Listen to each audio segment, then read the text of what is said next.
बिस्मिल्लाहिर्रहमानिर्रहीम। अस्सलाम वालेकुम।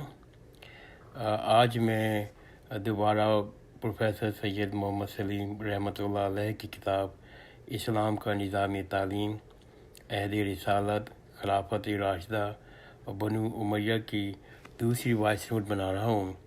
इस पर मैंने पहली वॉइस नोट कल बनाई थी, जिस पर मैंने पेशरफ्त को डिस्कस किया था। इंशाअल्लाह आज हम लोग बाब अव्वल अहद रिसालत के मक्की दौर के 2 चैप्टर यानी अरब, कबुल इस्लाम और अरबों पे एहसान, इसको डिस्कस करेंगे।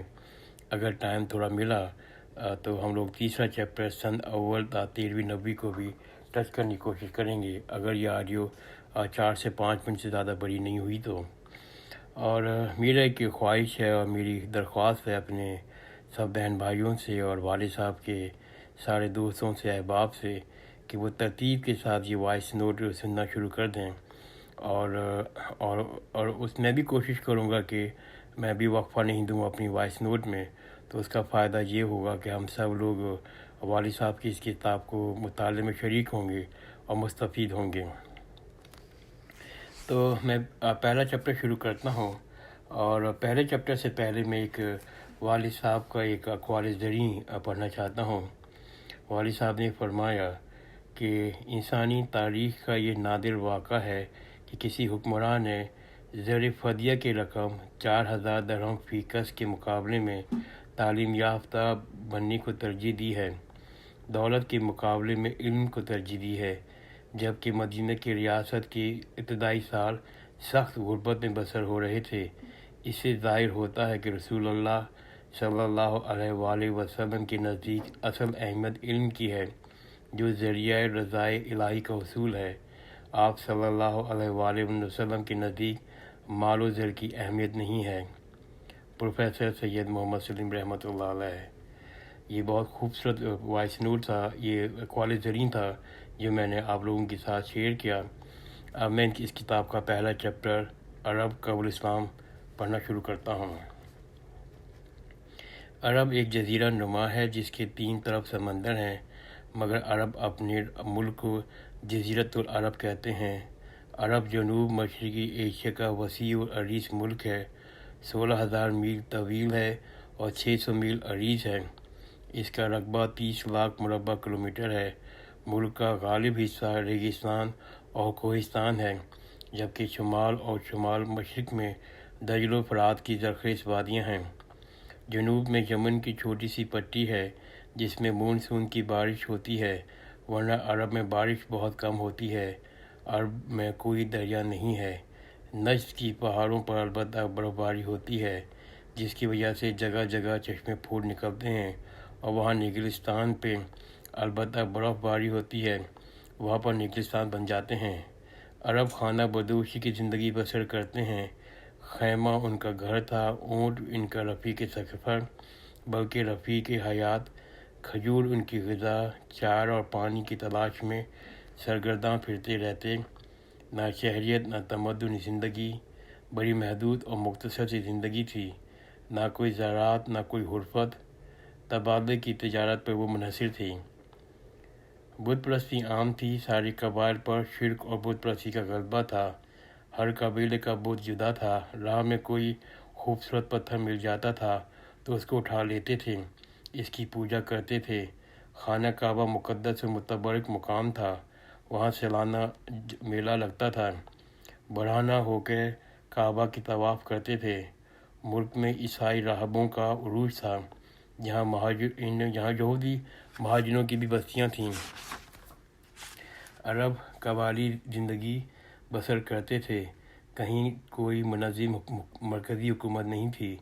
कबाली निज़ाम में खूबियाँ भी थीं और ख़राबियाँ भी। अमूमन अरब सखी थे, मेहमान नवाज थे, इंसानी हमदर्दी का जज्बा रखते थे, हक़ गोई और बेबाकी को पसंद करते थे। शुजाअत और बहादुरी इनकी आला सफ़ात थी। दूसरी जानिब जुआ, शराब और बेहयाई आम थी। बात बात पर लड़ाइयाँ छिड़ जाती थीं और फिर दुश्मनी मुद्दतों चलती रहती थी। कत्ल का बदला लेना जालिम था, बल्कि ज़रूरी था। अमन व अमान बस हज के मखसूस महीनों के अलावा मफकूद रहता था। ख्वाजा अल्ताफ़ हुसैन हाली ने क़ब्ल इस्लाम अरबों की हालत का यूँ नक्शा खींचा है। वाली साहब ने यहाँ पर 4 शेर लिखे हैं हाली साहब के।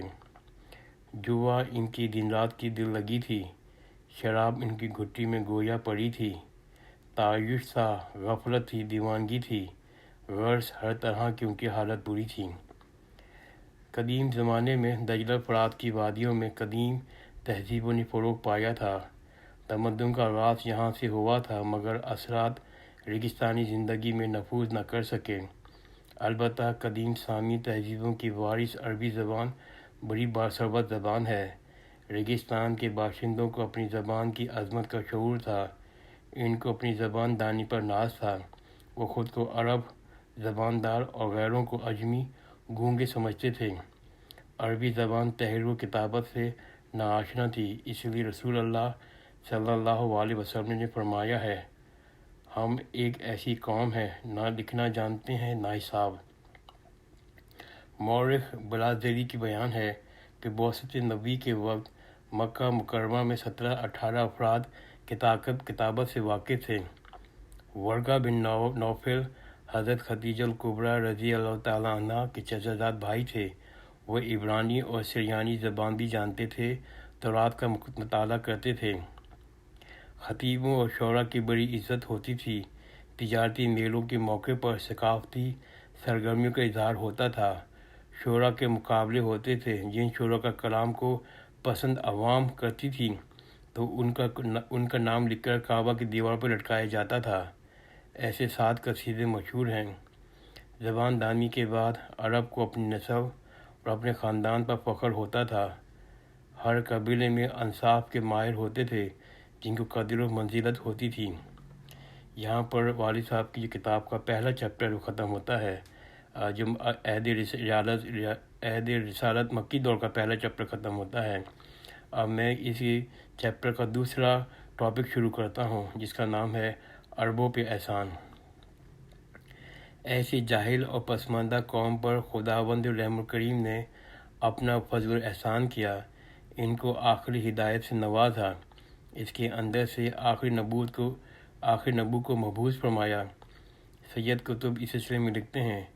यहाँ पर वालिद साहब ने सैयद कुतुब साहब की 7 पॉइंट लिखे हैं और वो 7 पॉइंट तरतीब के साथ लिखे हैं, 1, 2, 3 करके। मैं सारे पॉइंट पढ़ता हूँ। तो पहला पॉइंट लिखा जो वालिद साहब ने सैयद कुतुब साहब की किताब से कि अल्लाह ताला ने पहला एहसान ये है कि इसने अरबों को एक उम्मत बनाया। इस्लाम से कबल ये अरब और ये बद्दू क्या थे? नाकाबिल ज़िक्र शहर नहीं थे। इन्हें दुनिया जानती थी, ना इनका वजूद को महसूस करती थी। वो गुरूहों और टुकड़ों की शक्ल में बिखरे पड़े थे। ना कोई वज़न था, ना कोई कीमत। ये पहला पॉइंट मुकम्मल हुआ। दूसरा पॉइंट है, इंसानों को देने के लिए इनके पास कोई पैगाम ना था, जिसकी वजह से दुनिया इनको जानती। इनके पास खुद अपने को देने के लिए कुछ ना था। वो इनको दूसरों से बेनियाज कर देता। इनके पास कुछ भी ना था, ना मादी ना मानवी। वो गुर्बत और तहीदस थे। तीसरा पॉइंट है, इनकी ज़िंदगी बड़ी मुसीबत में कटती थी। अलबत्ता इनमें चंद अफराद ऐश की ज़िंदगी गुजारते थे, लेकिन इनकी ज़िंदगी भी नाहमवार, मामूली और पस्त थी। इनका ऐश शिकारी परिंदों के मानिंद था, जिनके घोंसले में बहुत से शिकार जमा कर लिया करते थे।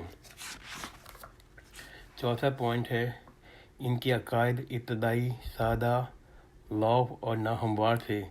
ज़िंदगी के बारे में इनकी सरगर्मियाँ लूट मार, तंदोखेज़ जुमले, लौह लाभ और जुएबाजी तक महदूद थीं। इनकी सरगर्मियाँ ज़िंदगी के मामूल सारो सामान फराहम करने तक महदूद थीं। पाँचवा पॉइंट, इस बंद और पस गड़े से इस्लाम ने इन्हें निकाला, इन्हें ज़िंदगी बख्शी, इन्हें वो अजीमो वजूद बख्शा जिसके ज़रिए आज सारी इंसानियत उन्हें जानती है। उन्हें वो कुछ दिया वो इंसानियत को देते हैं। उन्हें एक अजीम और जामा अक़ीदा बख्शा। वो कायनात की ऐसी उम्दा तशरीह और तफसीर करता है जैसे किसी अक़ीदे ने नहीं की। इस अक़ीदे के ज़रिए उन्हें इंसानियत का सही और बुलंद क़यादत नसीब फरमाई।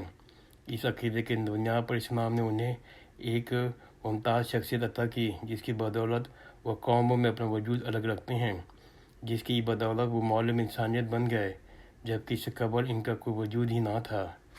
छठा पॉइंट लिखा है, اسلام نے انہیں اقتدار کی قوت عطا کی جس کے ذریعے دنیا انہیں جانتی ہے، جس کا لحاظ سے وہ پردہ مجبور ہیں، جبکہ اس سے قبل وہ آس پاس کے بادشاہوں کے خدمت گزار کی حیثیت رکھتے تھے، ناکارہ پڑے ہوئے تھے، نہ کوئی ان کے وجود کو محسوس کرتا تھا۔ 7واں پوائنٹ، اس کے ساتھ انہیں دولت اور شرافت کی عطا کی، ہر طرف سے ان پر برس رہی تھی۔ ان سے سب سے بڑھ کر یہ کہ انہیں سلامتی عطا کی، وجود اور دل کی سلامتی، گھر کی سلامتی، سماج کی سلامتی جس میں وہ زندگی گزار رہے تھے۔ انہیں اسلام نے دل کی طمانینت، ضمیر کی راحت اور صحیح طریقہ زندگی اور راہ راست پر استقامت دی اور اقوام اعلیٰ میں برتری بخشی۔